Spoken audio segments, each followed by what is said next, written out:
गांव की गंध। सुबह का समय था। सूरज की पहली किरणें खेतों में फैली हुई थी। पक्षियों की चहचहाट और मिट्टी की सोधी गंध पूरे वातावरण को मधुर बना रही थी। यह कहानी है रामपुर गांव की, जो अपने हरियाले खेतों, शांत जीवन और सच्चे रिश्तों के लिए जाना जाता था। रामपुर में लोग एक दूसरे को परिवार की तरह मानते थे। गांव छोटा था पर दिल बड़े। वहां एक बुजुर्ग किसान रहते थे, हरिराम। उम्र करीब 65 साल, लेकिन अब भी सुबह 4 बजे उठकर खेतों की ओर निकल जाते। उनके दो बेटे थे, सुरेश और रमेश। दोनों शहर में नौकरी करते थे और साल में केवल त्योहारों पर ही गांव आते। हरिराम अब अकेले खेत संभालते थे।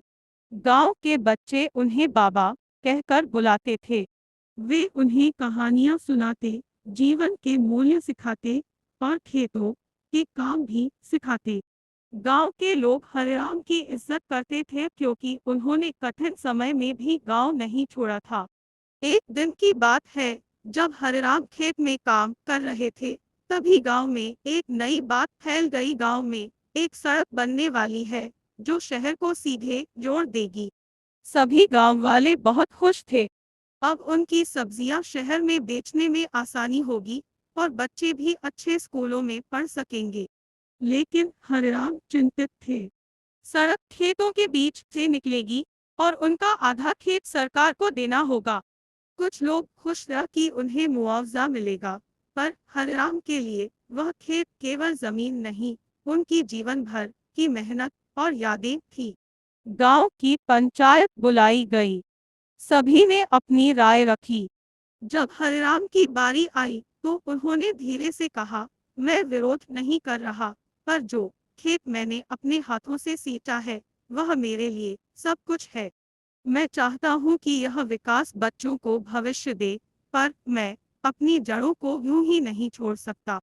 पंचायत ने बात को समझा और प्रशासन से निवेदन किया कि सड़क का रास्ता थोड़ा मोड़कर बनाया जाए, ताकि कम से कम खेतों को नुकसान हो। कई महीनों की बातचीत के बाद प्रशासन ने प्रस्ताव मान लिया। हरिराम का खेत बच गया और गांव को सड़क भी मिल गई। इस पूरे घटनाक्रम के दौरान हरिराम के बेटे सुरेश और रमेश भी गांव आए। उन्होंने देखा कि उनके पिता अकेले ही गांव और खेत के लिए लड़ते रहे, जबकि वे शहर की चकाचौंध में उलझे रहे। यह देखकर उन्हें शर्मिंदगी हुई। सुरेश ने कहा, पिताजी, हमने कभी सोचा ही नहीं कि आपने यहाँ क्या बनाया है। अब हम हर छुट्टी में गांव आया करेंगे और आपकी मदद करेंगे। हरिराम की आंखों में आंसू थे, पर चेहरा मुस्कुरा रहा था। सड़क बनने के बाद गांव में बदलाव आना शुरू हुआ।